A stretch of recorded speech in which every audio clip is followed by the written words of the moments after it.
Bonjour tout le monde! Bienvenue ou re-bienvenue à 4 pouces verts. Je m'appelle Kathleen, puis aujourd'hui, on regarde en fait un petit entretien rapide. Donc, une journée que j'avais un petit peu de temps, peut-être quoi, une demi-heure, max 45 minutes, où est-ce que je fais un petit entretien de mes plantes en rapido presto et même, en fait, la vidéo est en accéléré. Donc, ça débute quand je prépare mon eau. Donc, j'ai toujours une eau que je viens prendre du robinet. Idéalement, si je peux la laisser tempérer, c'est la meilleure des choses. Sinon, ce que je fais, même si elle n'est pas tempérée, je vais une eau tiède et je vais toujours ajouter un peu de ce qui est fluval. En fait, c'est quelque chose pour enlever le chlore à l'intérieur de l'eau. C'est un peu le même principe que ce qu'on a comme produit pour notre eau d'aquarium quand on a des poissons, des choses comme ça. Donc, depuis à peu près 1 an et demi, je vous dirais, je fais toujours un petit traitement, on va le dire de cette façon-là, à mon eau, de façon à justement enlever le chlore, enlever des petites choses qui pourraient être un peu dommageables. J'ai vraiment l'impression de voir une différence. Est-ce que c'est juste un effet placebo? Peut-être. Par contre, je l'avais déjà pour mon aquarium, donc aussi bien l'utiliser à ce moment-là. Comme on est au printemps, les choses commencent à se développer un petit peu plus. J'ai décidé de faire une petite pause d'engrais en ce moment. C'est vraiment plus pour faire une pause au niveau des racines, surtout que là, je fais une bonne taille au niveau de mes violettes. Donc, j'enlève toutes mes fleurs, entre autres pour celle-ci. Dans mon entretien rapide, c'est ça, c'est beaucoup de feuilles et de fleurs qui sont en fin de vie. J'essaie d'enlever tous les petits déchets. Vu que le ménage du printemps s'en vient aussi, j'enlève un peu certains collants. Donc, j'essaie d'avoir un petit entretien de ce côté-là qui va me permettre de gagner un peu de temps pour mes ménages printaniers à s'en venir. Donc, vidéo à venir aussi pour la chaîne. Et une fois que j'ai fait un bon ménage, que j'ai enlevé ce qu'il y avait à enlever, puis même si je vois que j'ai des fleurs qui sont vraiment là très, très, très, très petites, là, vraiment comme juste des petits boutons de fleurs, je les enlève quand même. C'est très bénéfique au niveau des violettes parce que justement, elles envoient moins d'énergie de ce côté-là, envoient plus d'énergie aux racines, aux feuilles, puis après ça, envoie une meilleure vague d'énergie pour les futures fleurs. Donc, on a souvent les meilleures floraisons par la suite. Donc, petit ménage en profondeur pour tout le monde. Et par la suite, on va aller aussi avec un arrosage en profondeur. De mémoire, elle n'était pas si asséchée. Oh! Une de mes plus belles. Je trouve ça toujours très dommage quand je coupe les fleurs des violettes, qu'elles soient plus vers leur fin de floraison ou en début, des choses comme ça. Ça me fait toujours mal, mais je sais qu'en bout de ligne, elles vont me remercier. Elles ne me remercient pas, là, c'est leur nature, c'est des plantes, là, ils n'ont pas une émotion, des choses comme ça. Mais je sais que par la suite, j'ai vraiment comme une belle récompense en lien avec les floraisons. Donc, c'est pour ça que de temps en temps, ça fait du bien. Puis surtout, si on est dans un principe de peut-être des petits insectes indésirables, des choses comme ça, les fleurs attirent souvent beaucoup ces indésirables-là. Fait que ça peut être une bonne chose de faire une bonne taille parce qu'en même temps, tu sais, ça enlève une possibilité d'indésirables. Donc, une fois que j'ai fait ça, on est vraiment dans un arrosage un peu plus en profondeur, puis on s'assure que tout est sous contrôle, un étage à la fois.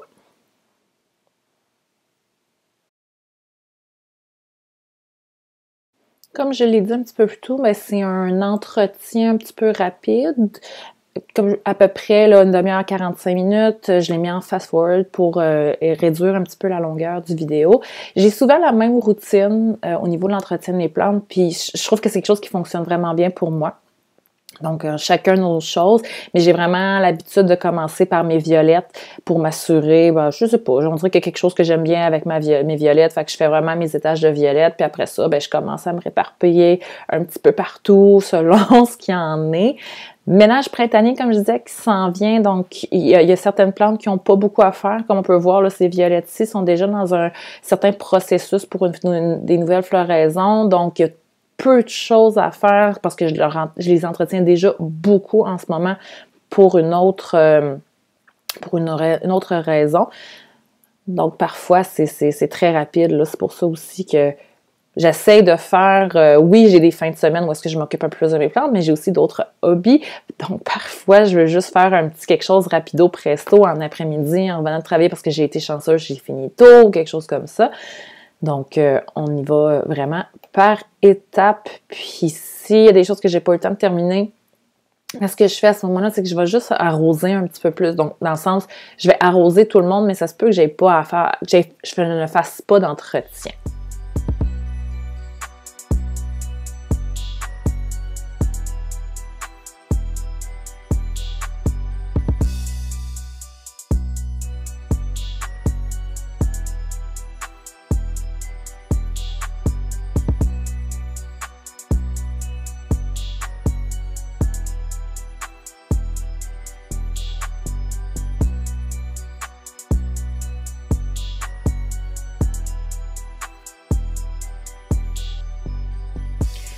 Ici, on a ma grosse Bertha, comme je l'appelle. Donc, c'est mon Thanksgiving cacti, donc le cactus de Thanksgiving, qui n'est plus en floraison, mais qui m'a fait une magnifique floraison. C'est la première en plusieurs années qui est aussi fournie. Elle a eu la vie très difficile dans mes anciens appartements, puis là, je crois que tout ce que j'y ai fait dans les dernières, peut-être à peu près derniers 2-3 ans, donc elle est dehors l'été, elle a une bonne luminosité. Je crois que j'ai réussi à trouver quelque chose qui vraiment lui convient. Sachant aussi que c'est pas un cactus désertique, hein, on est avec un petit type de cactus qui est tropical. Le garder une humidité qui est vraiment beaucoup plus présente a vraiment fait une différence. Donc, je ne veux pas la laisser s'assécher ou des choses comme ça. Donc, c'est vraiment probablement ça là, aussi qui joue en ma faveur là, de ce côté-là. Ma grosse Bertha, comme j'aime bien l'appeler, ça doit faire... Pour vrai, là, je pense que c'est une plante qui doit avoir là, entre 20 à 30 ans, à peu près. Je ne me souviens pas depuis quand je l'ai. Je sais qu'elle était déjà de bonne taille quand je l'ai reçue. Donc, elle a quand même un certain âge. C'est aussi... Je crois une des raisons pour lesquelles elle m'a fait des aussi belles floraisons, c'est que là, elle est de plus en plus mature. Elle est dans le même pot depuis plusieurs années. Je crois qu'il y a un petit côté aussi qu'elle aime bien être un peu à l'étroit au niveau des racines. C'est un pot aussi qui permet un arrosage par capillarité. Donc, je mets de l'eau en dessous, puis elle boit au fur et à mesure ce qu'elle a besoin. Je crois vraiment que c'est ça. Ben, de un, ça me permet d'avoir quelque chose d'un petit peu plus relax. Bon, Choupinette qui fouille dans les tiroirs, bien désolée, mais je pense que c'est ça vraiment qui vient aider là aussi. Comment qu'elle se maintient là, dans le temps.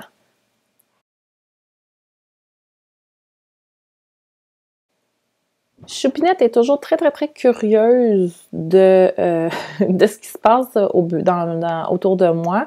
Elle n'est pas, c'est pas une minette qui est très colleuse, nécessairement dans le sens qu'elle vient pas se coucher ou s'asseoir sur moi. Elle est vraiment plus fusionnelle de ce côté-là avec mon mari. Par contre, quand il s'agit des plantes, quand je suis dans mon bureau, elle est toujours à côté de moi. Elle la regarde, elle est très curieuse. Je suis chanceuse, je touche du bois, elle ne mange qu'une seule plante, qu'on va sûrement voir plus tard. Là, elle veut juste toucher à la fougère, là. À ma grande fougère, mais pour le reste, elle veut pas nécessairement là, manger mes plantes. Mais elle est toujours savoir ce qu'il y a autour. Là, probablement qu'en ce moment, ce qu'elle désire, c'est des croquettes. La voir tourner en rond. Oui, exactement. Donc, je garde... je sais que c'est peut-être moins là, dada de certaines personnes, mais vous allez voir, mes animaux, ils sont toujours autour de moi, puis je parle toujours un petit peu plus d'eux autres.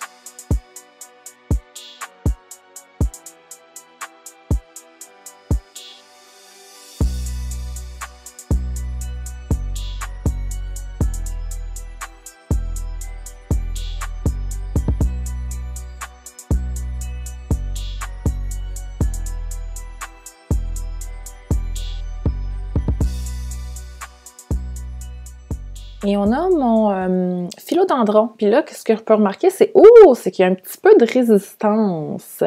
Donc, je crois que vraiment, la nouvelle tactique que j'essaie pour faire des racines fonctionne parce que je suis pas capable de la sortir, puis je veux pas la tirer. Je pourrais peut-être en tirer, mais je veux pas le faire. Alors, à voir. Puis celles que j'ai mis dans l'eau ont pas vraiment développé en ce moment. Comme je m'y attendais, c'est sûr que la nouvelle feuille qu'elle avait était pas pour se développer, était pas pour s'ouvrir.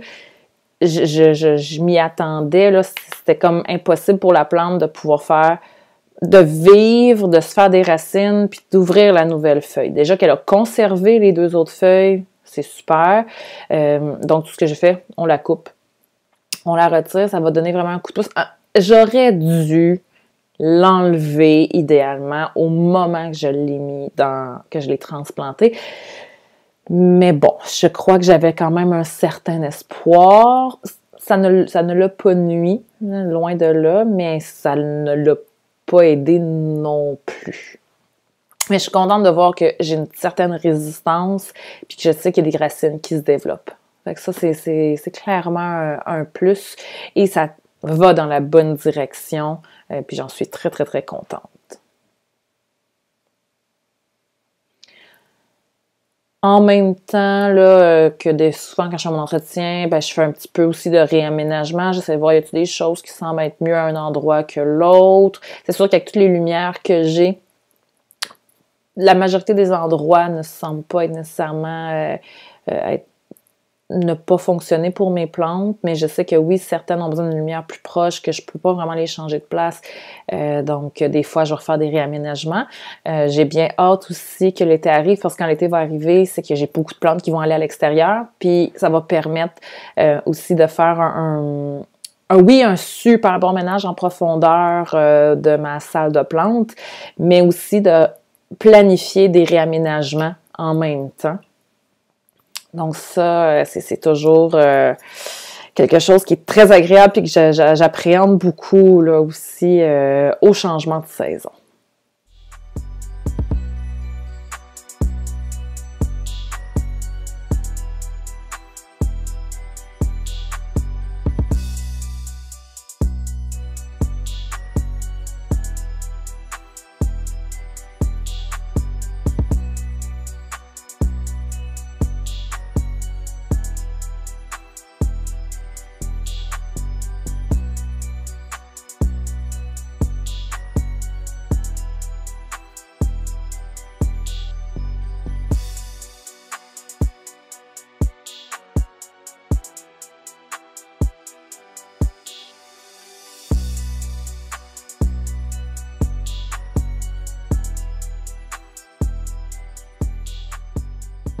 Et comme je le disais tout à l'heure, Chupinette n'est pas très, très dérangeante avec les plantes, sauf la fougère.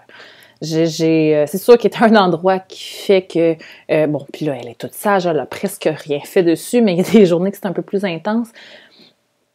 Mais c'est une plante qui n'est pas toxique pour les animaux, donc ça me dérange pas. Je sais que je l'ai mis à un endroit où est-ce que c'est très achalant pour un chat, puis oui, ça fait, pour elle, c'est un jeu idéal et parfait. J'ai pas vraiment d'autres endroits, puis ma fougère se développe super bien à cet endroit-là. Donc, je me vois mal la mettre à un autre endroit. C'est pas rien d'épouvantable. Elle n'est pas non plus en train de complètement la démolir. Fait que pour moi, ça me convient. Puis si je vois que c'est un petit peu too much, tout simplement, je vais l'arrêter, je vais la tasser, puis par elle-même, souvent, elle arrête là, de jouer avec. Là. Donc, mais comme je l'ai dit, c'est une plante qui n'est pas toxique. Donc, je suis pas trop inquiète là, de ce côté-là. Peut-être des petits désagréments dans le sens que, bon, est-ce qu'il pourrait avoir un vomissement? Oui, c'est possible parce que les chats sont peut-être pas faits pour digérer. Alors, récemment, fait pour digérer de la verdure. Et c'est un peu ce qui conclut mon entretien rapide. J'espère que vous avez trouvé le tout agréable. N'hésitez pas à aimer la vidéo, à la partager. Écrivez en commentaire ce que vous avez aimé, ce que vous n'avez pas aimé. Comment ça fonctionne chez vous avec vos animaux? Avez-vous des chats, des chiens? Est-ce que les plantes, c'est très problématique avec eux? Ou non, tout à fait, c'est le contraire. Vous avez des bêtes somme toute sages. Je suis curieuse de voir, de lire comment les choses se passent chez vous. Sinon, sur ce, je vous souhaite à tous une bonne journée. Prenez soin de vous et à la prochaine. Au revoir!